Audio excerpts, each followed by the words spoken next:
Time for some more algebra. Today we're talking about fractions. Rules for terms versus factors.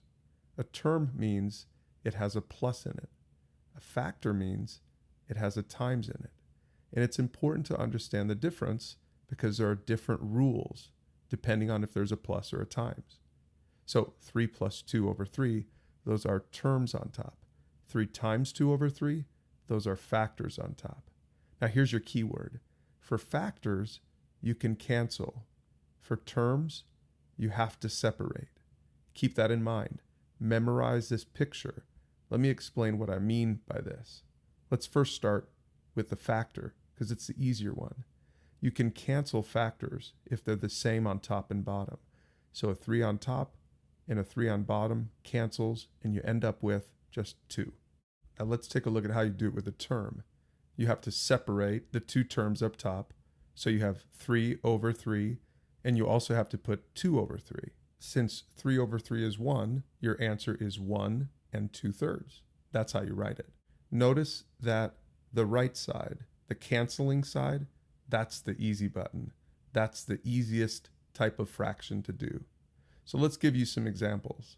16 over 20. Now the first thing you want to do is try to factor because factors are easier. So 16 factors into 4 times 4 and 20 factors into 4 times 5.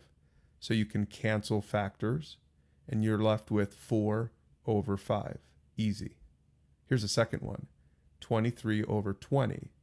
Now notice 20 will factor, but 23 won't factor.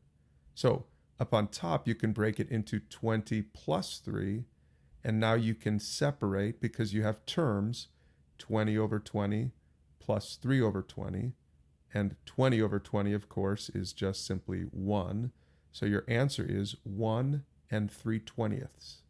Let's do a couple more. 30 over 25 factors into 5 times 6 over 5 times 5.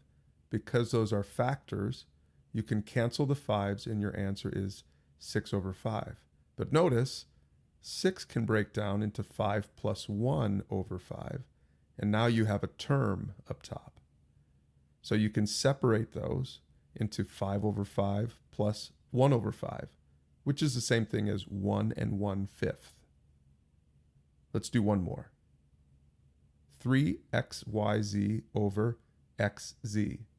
Now notice, even though they're not numbers, they're still factors because it means 3 times x times y times z. So you can cancel your factors, x with x and z with z, and your answer is 3y. So remember this picture. Term means plus, and you have to separate when it comes to fractions. And factor means times, and you get to cancel common factors on top and on bottom. And that's the easy button. Memorize this picture, and you'll do a lot better with fractions.